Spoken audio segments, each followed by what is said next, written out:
അവരുടെ പഠിച്ചുകൊണ്ട് 18 ചെയ്തുകൊണ്ടിരിക്കുന്നു. പക്ഷെ ഇതൊക്കെ ചെയ്താലും ഇവിടെ മേയറും MLA-യും കുടുങ്ങുന്നത് ഒഴിവാക്കാൻ പറ്റില്ല എന്ന ഏറ്റവും വലിയ മഹാസത്യം ഇങ്ങനെ തന്നെ നിൽക്കുകയാണ്.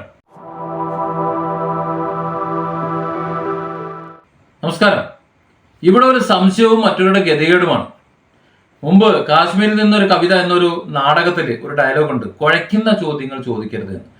പക്ഷെ ഇവിടെ വലയ്ക്കുന്ന പരിപാടിയായിപ്പോയി വന്നത്. അതിനിടയിൽ മേയറുടെ ചോദ്യമുണ്ട്, നിങ്ങൾക്ക് തോന്നുന്നുണ്ടോ ഞങ്ങളുടെ മനസ്സ് അങ്ങ് തകർന്നു പോകുന്നു? എങ്ങനെ? അതായത് നിങ്ങൾ ഈ സൈബർ ഇടത്തിൽ നിന്നുണ്ട് ഫേസ്ബുക്കിലും യൂട്യൂബിലും ഒക്കെ വീഡിയോ ചെയ്തുകൊണ്ട് അതല്ലെങ്കിൽ ഇങ്ങനെ വിമർശിച്ചുകൊണ്ട് ഇങ്ങനെ രൂക്ഷമായി പ്രതികരിക്കുന്നത് കൊണ്ട് ഞങ്ങൾ തളരുമെന്ന് നിങ്ങൾ കരുതുന്നുണ്ടോ എന്ന്. ഇല്ല, ഇവിടെയുള്ള സാധാരണക്കാർ ആരും തന്നെ കരുതുന്നില്ല അവർ അങ്ങനെ തളരുമെന്ന്.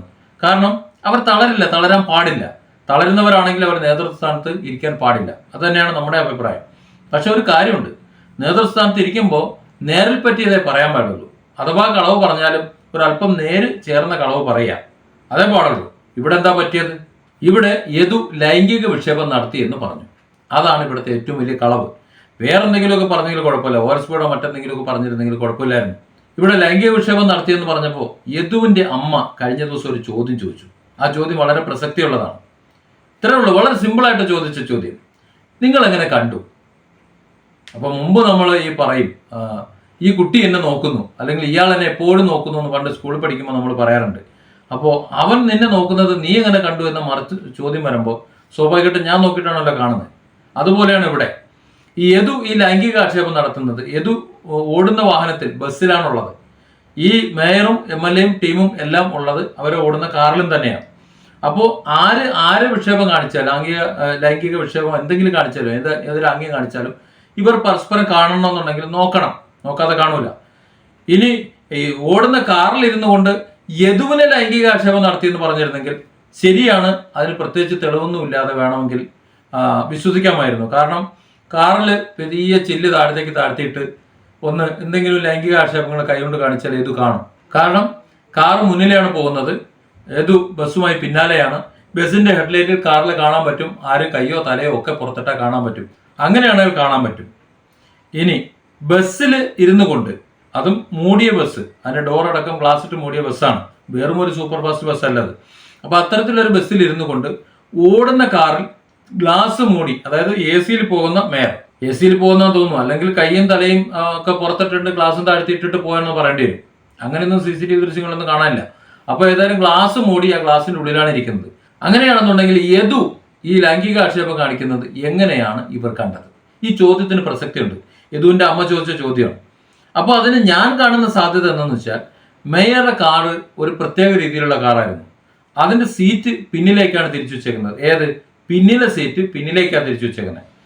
കാരണം ഈ സൈഡ് ഗ്ലാസുകൾ താഴ്ത്തിയിട്ട് തല പുറത്തേക്ക് ഇട്ടിട്ടില്ല. അപ്പോൾ പുറകിലെ ഗ്ലാസ്സിൽ കൂടി ഇവർക്ക് കാണാൻ പറ്റും. അങ്ങനെ കാണണമെന്നുണ്ടെങ്കിൽ ഇങ്ങനെ ഓടുന്ന കാറിൽ മുന്നിലേക്ക് തിരിഞ്ഞിരുന്നാൽ ഒരു കാരണവശാലും കാണാൻ പറ്റൂല. ഒന്നുകിൽ അതിൻ്റെ ഉള്ളിലെ ആ സീറ്റ് പിന്നിലേക്ക് തിരിച്ചു വെച്ചിരുന്നു. അതുമല്ല എന്നുണ്ടെങ്കിൽ ഇവർ പിന്നിൽ മര്യാദയ്ക്ക് ഇരിക്കുന്നതിന് പകരം അവർ കയറി ചമ്മറം പണിഞ്ഞ് ഈ ഗ്ലാസ്സിലൂടെ പിന്നിലേക്ക് നോക്കിക്കൊണ്ടിരുന്നു. ഇത് ഞങ്ങൾ യാത്ര ചെയ്യുമ്പോൾ കുട്ടികളുണ്ടല്ലോ, കുട്ടികൾ ആ സീറ്റിൽ നിന്നുകൊണ്ട് ചാരുന്ന ഭാഗത്തേക്ക് പിടിച്ചുകൊണ്ട് റെസ്റ്റിലേക്ക് പിടിച്ചുകൊണ്ട് നേരെ ആ ഗ്ലാസിൻ്റെ പിന്നിലേക്ക് നോക്കിക്കൊണ്ട് ഈ ദൃശ്യങ്ങൾ നോക്കി നിൽക്കാറുണ്ട്. എന്തെങ്കിലുമൊക്കെ നോക്കി പുറകിൽ നിന്ന് വണ്ടി വരുന്നതും ഒക്കെ നോക്കി നിൽക്കാറുണ്ട്. ഇതുപോലെ ഒരുപക്ഷെ മേയറും മറ്റേയാളും ഇവർ രണ്ടുപേരും കണ്ടു എന്നാണ് പറയുന്നത്, അല്ലെങ്കിൽ മേയറെ കണ്ടു എന്നാണ് പറയുന്നത്. നോക്കി ഇരിപ്പുണ്ടായിരുന്നിരിക്കണം. ആ ഗ്ലാസ്സിലൂടെ നോക്കിയപ്പോഴായിരിക്കും കണ്ടിട്ടുണ്ടാകുക. അല്ലാതെ മേയർ എങ്ങനെ കണ്ടു? യദുവിൻ്റെ അമ്മയുടെ ചോദ്യം പ്രസക്തിയുള്ളതാണ്. അപ്പോൾ സ്വാഭാവികമായും ഇവിടെ പോലീസ് കുടുങ്ങി. പോലീസിന് ഈ കേസ് തെളിയിക്കാൻ പറ്റുന്നില്ല. ഏത് രീതിയിലാണ് അത് തെളിയിക്കാൻ പറ്റുക? ഇവിടെ ഇനി അഥവാ മെമ്മറി കാർഡ് കിട്ടി, എല്ലാ ദൃശ്യങ്ങളും അതിനകത്തുണ്ട്, ഈ ദൃശ്യം തെളിയിക്കാൻ പറ്റുമോ? പറ്റൂല. കാരണം അതിനകത്ത് യദുവിൻ്റെ ഇരിക്കുന്ന ഭാഗത്തേക്ക്, ഡ്രൈവറുടെ ഭാഗത്തേക്ക് ക്യാമറ ഇല്ല, അപ്പോൾ തെളിയിക്കാൻ പറ്റൂല. പിന്നെ സമീപ ദൃശ്യങ്ങളൊക്കെ മിക്കവാറും പരിശോധിച്ചിട്ടുണ്ടാവും.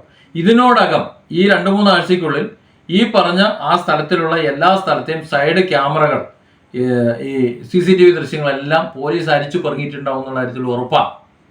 കാര്യം അങ്ങനെ പെറുക്കിയപ്പോൾ എന്തെങ്കിലും ഒന്ന് കിട്ടിയിരുന്നെങ്കിൽ, യദു കൈ ഉയർത്തുന്നത് പോട്ടെ, തല ചൊറിയാണെങ്കിലും ഒന്ന് കൈ ഉയർത്തിയിരുന്നുണ്ടെങ്കിൽ ദേ ലൈംഗിക ആക്ഷേപം കാണിക്കുന്നു എന്ന് പറഞ്ഞുകൊണ്ട് ആ വീഡിയോ ദൃശ്യങ്ങൾ ഇപ്പോൾ പുറത്തു വന്നേനെ. അങ്ങനെ ഒന്നും തന്നെ വന്നിട്ടില്ല. ഇനി അതിനും പുറമെ എന്തായാലും ഈ വാർത്തകൾ കഴിഞ്ഞ 2-3 ആഴ്ചകളായിട്ട് എവിടെയെങ്കിലും സംസാരിച്ചുകൊണ്ടിരിക്കുക. ഈ സംസാരത്തിനിടയിൽ ഈ പ്രദേശത്തുള്ള സകല ആൾക്കാരും അവരുടെ CCTV ദൃശ്യങ്ങൾ പരിശോധിച്ചിട്ടുണ്ടാവും. ആരെങ്കിലും ഇത്തരത്തിൽ ഏതെങ്കിലും ബസ്സിൽ ഒരാളെന്ന് തല ചൊറിയുന്നതോ കൈ ഉയർത്തുന്നതോ കണ്ടിട്ടുണ്ടെങ്കിൽ അവരാ ദൃശ്യം പുറത്തുവിട്ടിട്ടുണ്ടാവും. അവരുടെ ദൃശ്യമാണല്ലോ, പോലീസിന്റെ കയ്യിലുള്ള ദൃശ്യമോ അല്ലെങ്കിൽ KSRTCന്റെ ഭാഗത്തുള്ള ദൃശ്യമല്ലല്ലോ. അപ്പൊ അങ്ങനെ ഒരു ദൃശ്യം പുറത്തു വന്നിട്ടില്ല. അതിനാണ് സാധ്യത കൂടുതൽ. മുന്നത്തെ ക്ലാസ്സിലൂടെയോ അല്ലെങ്കിൽ സൈഡിലത്തെ ക്ലാസ്സിലൂടെയോ എന്തെങ്കിലും ആംഗ്യം ഏത് കാണിക്കുന്നുണ്ടെങ്കിൽ ഒരു ഷാഡോ പോലെങ്കിലും അത് റെക്കോർഡ് ചെയ്യാൻ സാധ്യതയുള്ളത് സൈഡിലുള്ള ഡ്രൈവർ സൈഡിലുള്ള സ്ഥാപനങ്ങളിലെ ഏതെങ്കിലും ക്യാമറകളിലാണ്. അപ്പോൾ അങ്ങനെ ഒരു ദൃശ്യവും പുറത്തു വന്നില്ല. അപ്പോൾ ചുരുക്കം പറഞ്ഞാൽ മേയർക്ക് ഇത് തെളിയിക്കാൻ പറ്റില്ല. ലൈംഗിക ആക്ഷേപം നടത്തി എന്ന് പറയുന്നത് നമ്മുടെ വക്കീൽ പൊളിച്ചടുക്കി കൊടുക്കും.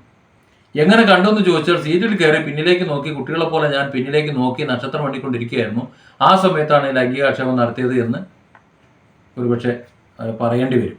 അങ്ങനെയൊക്കെ പറയേണ്ടി വരും. ഇനിയിപ്പോൾ അതിലേക്കാണ് കാര്യങ്ങൾ പോകുന്നത്. ചുരുക്കം പറഞ്ഞാൽ കേസ് കോടതിയിലെത്തും. ഏതു പിന്മാറുന്ന പ്രശ്നമൊന്നുമില്ല. ഏതു എന്തായാലും പറയുന്നത് ഞാൻ എന്തായാലും നാറി, ഇനി ഇത് പിന്നോട്ട് പോണ പ്രശ്നമല്ല. എന്നെ നാട്ടി, എന്നെ പാവാട മോഷ്ടാവാക്കി, വേറെ എന്തൊക്കെയോ ചെയ്യലാക്കി, അതാക്കി ഇതാക്കി, സത്യം നാറ്റിക്കളഞ്ഞു ആ ഒരു പാവത്തിനെ. അപ്പോൾ എന്തായാലും ഇത് വിട്ടിട്ട് പോകാൻ പാടില്ല. ഇവരൊക്കെ കരുതിയത് ഒരുപക്ഷെ വിട്ടിട്ട് പോകുമെന്ന് ആയിരിക്കാം. കുറച്ച് കഴിയുമ്പോൾ ഒരു പാവപ്പെട്ടവനല്ലേ, അവരെ തളർത്തിയിട്ടിട്ട് പോകുന്നതായിരിക്കാം. അതുകൊണ്ടായിരിക്കണം ജോലിക്ക് കയറ്റാതിരിക്കുന്നത്. കേസ് പറയാൻ വക്കീലിന് പൈസ കൊടുക്കണം, പിന്നെ വീട്ടിൽ അരി വാങ്ങണം. ഇതൊക്കെ എത്ര കാലം പോകുന്നറിയിട്ട് അവസാനം കാല് പിടിച്ചൊന്ന് ഊരി തന്നാൽ മതി എന്ന് പറഞ്ഞിട്ട് കേസ് തീർപ്പാക്കാം എന്ന് പറഞ്ഞിട്ട് മാധ്യമ ശ്രദ്ധ ഒരു താക്കീതും കാര്യങ്ങളൊക്കെ കൊണ്ട് കൊടുത്തിട്ട് അങ്ങോട്ട് ഒതുക്കാന്നൊക്കെ കരുതിയിട്ടുണ്ടാവും. പക്ഷേ ഇത് എതുവാണ്, ഏത് മാറുമെന്ന് കരുതണ്ട. നനഞ്ഞിറങ്ങിക്കഴിഞ്ഞ് ഇനി കുളിച്ചേ കയറുള്ളൂ. അതിന് എന്തെങ്കിലും സാമ്പത്തിക സഹായം ആവശ്യമുണ്ടെങ്കിൽ ഏതോ ഒരൊറ്റ അക്ഷരം മിണ്ടിയാൽ മതി. അത് എവിടെയാണോ എത്തേണ്ടത് അങ്ങോട്ട് എത്തിക്കാൻ മലയാളി സമൂഹം ഇന്നുമുണ്ട്. എനിക്കും ഇന്ന് 3 കോളുകളാണ് എനിക്ക് വന്നത്. കാര്യം എന്നെ വിളിക്കുന്നത് യദുവിൻ്റെ നമ്പർ കൊടുക്കണം, യദുവിൻ്റെ ഗൂഗിൾ പേ നമ്പർ കൊടുക്കണം, യദുവിൻ്റെ അക്കൗണ്ട് നമ്പർ കൊടുക്കണം എന്ന് പറഞ്ഞിട്ട് കൊടുത്തിട്ടില്ല. അങ്ങനെ എന്തെങ്കിലും ആവശ്യം വരികയാണെങ്കിൽ യദു പറയും, അപ്പോൾ ഞാൻ നിങ്ങളോട് പറയാം എന്നാണ് അവരോട് പറഞ്ഞേക്കുന്നത്. അവരുടെ കോൺടാക്ട് നമ്പർ ഞാൻ സേവ് ചെയ്ത് വെച്ചിട്ടുണ്ട്. ഇതാണ് നിലവിലുള്ളൊരവസ്ഥ. അതായത് മലയാള സമൂഹം ഇതിനൊക്കെ പ്രതിഷേധിക്കുന്നുണ്ട്. ഇത്തരത്തിലുള്ള വൃത്തികെട്ട നടപടികൾക്കെതിരെ ഈ വെറും എന്ത് പറയാ, നാലാംകട ഇന്ന നുള്ളി എന്ന പോലെ കുട്ടികൾ LKG കുട്ടികൾ പറയുന്നത് പോലെ ഒരു നിലവാരത്തിലേക്ക് മേയറും MLA ഒക്കെ ഇറങ്ങി വരുമ്പോൾ അത് ഒന്ന് മനസ്സിലാക്കി കൊടുക്കണമെന്നുള്ള ഒരു കാഴ്ചപ്പാടുള്ളവരാണ് മലയാളികളെല്ലാം. ഏതായാലും കോടതിയിൽ വാദിയായിട്ടാലും പ്രതിയായിട്ടാലും മേയർ കയറേണ്ടി വരും. അക്കാര്യത്തിൽ സംശയമൊന്നുമില്ല. മേയറുടെ വക്കീൽ വന്നിട്ട് കാര്യമൊന്നുമില്ല. മേയറും MLAയും അവിടെ കയറും. ഈ കേസ് മുന്നോട്ട് പോകും. കയറുമ്പോൾ നമ്മുടെ വക്കീൽ കുറേ കാര്യങ്ങൾ ചോദിക്കും, കൊടയും. അതിന് മറുപടി പറയേണ്ടി വരും. മേയറുടെ ഭാഗത്തു നിന്നുള്ള കാര്യങ്ങൾ ഒന്നും തന്നെ തെളിയിക്കാൻ ഒരു തെളിവും ഇതുവരെ ഇല്ലാത്തത് കൊണ്ട്, പിന്നെ യദു പറഞ്ഞതിന് മുഴുവൻ തെളിയിക്കാനുള്ള മുഴുവൻ രേഖകളും ഉള്ളത് കൊണ്ട്, ഇതാണ് അതിന്റെ പോയിന്റ്. മേയർ പറഞ്ഞത് തെളിയിക്കാനുള്ള ഒരു തെളിവും ഇന്ന് വരെ കിട്ടിയിട്ടില്ല. ഈ കേസ് എങ്ങനെ യദുവിനെ കുരുക്കി ഏതൊക്കെ രീതിയിൽ മുന്നോട്ട് പോയാലും, സ്പീഡെന്ന് പറഞ്ഞാലും എന്ത് പറഞ്ഞു പോയാലും, സ്പീഡിനും അതിൽ ഓവർ സ്പീഡിനും മറ്റു കാര്യങ്ങൾക്കൊക്കെ യദുവിന്റെ പേരിൽ കേസ് പിന്നേക്കാം, ചിലപ്പോൾ ശിക്ഷിക്കപ്പെട്ടേക്കാം, എല്ലാം ചെയ്തേക്കാം. പക്ഷെ മേയർ പറഞ്ഞൊരു കാര്യമുണ്ട്, ലൈംഗിക ആക്ഷേപം നടത്തി, ഈ കൈകൊണ്ട് എന്തോ ലൈംഗിക ആക്ഷേപം നടത്തിയെന്ന്, ഒരു ആംഗ്യം കാണിച്ചു എന്ന്. ആ ആംഗ്യം എങ്ങനെ കണ്ടു എന്നുള്ളത് മേയർ തെളിയിക്കേണ്ടി വരും. അത് തെളിയിക്കാൻ കഴിയില്ല. അതുകൊണ്ട് തന്നെ ബാക്കിയെല്ലാം ചീറ്റിപ്പോവും. ബാക്കി മുഴുവൻ കാര്യങ്ങളും പോകുമ്പോൾ മേയർ ആത്യന്തികമായി അന്തിമമായി മേയറും MLAയും കുടുങ്ങും എന്ന കാര്യത്തിൽ ഒരു സംശയവും വേണ്ട. ഇപ്പോഴത്തെ നില അതാണ്. അതല്ലെങ്കിൽ ഏതു എന്തെങ്കിലും ലൈംഗിക ആക്ഷേപം നടത്തിയെന്ന് പറയണം. അപ്പോഴും കുടുങ്ങാൻ സാധ്യതയുണ്ട്. ഈ ലൈംഗിക ആക്ഷേപമോ മറ്റു കാര്യങ്ങളോ നടത്തിയിട്ടുണ്ടെങ്കിൽ ബസ് വലങ്ങിട്ട് യാത്ര മുടക്കിയിട്ട് യദുവിനെ വിളിച്ച് തീത്ത് വിളിക്കലല്ല ചെയ്യേണ്ടത്. ഇവർ ചെയ്യേണ്ടത് അടുത്തുള്ള പോലീസ് സ്റ്റേഷനിൽ അറിയിച്ച് നിയമ നടപടി സ്വീകരിക്കണം. നിയമം സ്വയം കയ്യിലെടുത്തുകൊണ്ട് ഓരോ കാര്യങ്ങൾ നടപ്പിലാക്കാൻ ഇവിടെ ഒരു പൗരനും അവകാശമില്ല, അധികാരമില്ല. അഥവാ എന്തെങ്കിലും വന്നു കഴിഞ്ഞാൽ, ഒരു കുറ്റകൃത്യം നടക്കാൻ പോകുന്നു, ആരെങ്കിലും അറസ്റ്റ് ചെയ്യേണ്ട സാഹചര്യം വന്നാൽ ഒരു പൗരൻ, ആ പൗരന് മറ്റേയാളെ അറസ്റ്റ് ചെയ്ത് വളരെ പെട്ടെന്ന് പോലീസിൽ ഏൽപ്പിക്കാനേ പറ്റൂ. അതാണ് പരമാവധി ഉള്ളത് ഇവിടെ. അപ്പൊ ഇവിടെ ഇത്തരത്തിൽ വിലങ്ങിട്ട് പിടിക്കാനും ചേസ് ചെയ്ത് പിടിക്കാനും ഒക്കെ ഇവരാരാ? അപ്പോൾ സ്വാഭാവികമായും ഇവിടെ ഏത് കുറ്റക്കാരനാണ് എന്ന് വന്നാലും മേയറും MLAയും കുറ്റക്കാരല്ലാതാവുന്നില്ല. അപ്പൊ രണ്ടായാലും ഇവിടെ കുടുങ്ങാൻ പോകുന്നത് മേയർ തന്നെയാണ്. ആ ഒരു ബേജാറാണ് ഇവിടെ പോലീസിനുള്ളത്. അതറിയാവുന്നത് കൊണ്ട് തന്നെയാണ് ആദ്യത്തെ കേസ് പോലീസ് എടുക്കാറുന്നത്. ഇവിടെ അതുകൊണ്ടാണ് ഈ യദുവിനെ ഏതെങ്കിലുമൊക്കെ രീതിയിൽ എന്തെങ്കിലുമൊക്കെ കേസ് കൊണ്ട് പൂട്ടാൻ പറ്റുമെന്ന് നോക്കിക്കൊണ്ടിരിക്കുന്നത്. അതിലാണ് മെമ്മറി കാർഡ് എടുത്തു എന്ന് പറഞ്ഞിട്ട് പൂട്ടാൻ നോക്കിയത്. അതിനിടയിലാണ് അത് ഫിറ്റ് ചെയ്ത ആൾക്കാർ അടക്കം വന്നുകൊണ്ട് പറഞ്ഞത് യദു ആ ചിത്രത്തിൽ എവിടെയും ആ മെമ്മറി കാർഡിൽ ഉണ്ടാവില്ല എന്ന്. അതോടുകൂടി യദുവിനെ പൂട്ടുന്ന ആ പരിപാടി നിന്നു. പിന്നെ അടുത്ത പരിപാടി ഈ വേഗപ്പൂട്ട് എടുത്ത് മാറ്റിയത് മിക്കവാറും യദു ആവാനാണ് സാധ്യത. കാര്യം തൃശ്ശൂരിൽ നിന്ന് പുറപ്പെട്ടപ്പോൾ ഏതോ ആ വേഗപ്പൂട്ടെടുത്ത് മാറ്റിവെച്ചു, അതേപോലെ GPS എടുത്ത് മാറ്റി, ഇതൊക്കെ മാറ്റി വെച്ചിരുന്നു. കാരണം തിരുവനന്തപുരത്ത് എത്തുമ്പോൾ മേയർ MLA ഇങ്ങനെ വരും, അവരെ ലൈംഗിക ആക്ഷേപം കൈകൊണ്ട് കാണിക്കണം, ലൈംഗികമായിട്ട് എന്തെങ്കിലും ഒരു ചേഷ്ട കാണിക്കണം എന്നറിയാവുന്നതുകൊണ്ട് അവിടെ നിന്ന് ഇത് വേഗപ്പൂട്ടി ഊരി വെച്ചിരുന്നു. ഇനിയിപ്പോൾ അങ്ങനെ വല്ലതും എന്തെങ്കിലും കേസ് വരുമെന്ന് അറിയാൻ വയ്യ. ഏതായാലും യദുവിനെ പൂട്ടാൻ വേണ്ടി ഏതറ്റം വരെ പോകാനും എന്ത് പണിയെടുക്കാനും വേണ്ടിയിട്ട് പോലീസും ഇവരും എല്ലാവരും ചെയ്തുകൊണ്ടിരിക്കുന്നു. അവരുടെ പഠിച്ച പണി 18 ചെയ്തുകൊണ്ടിരിക്കുന്നു. പക്ഷെ ഇതൊക്കെ ചെയ്താലും ഇവിടെ മേയറും MLAയും കുടുങ്ങുന്നത് ഒഴിവാക്കാൻ പറ്റില്ല എന്ന ഏറ്റവും വലിയ മഹാസത്യം ഇങ്ങനെ തന്നെ നിൽക്കുകയാണ്.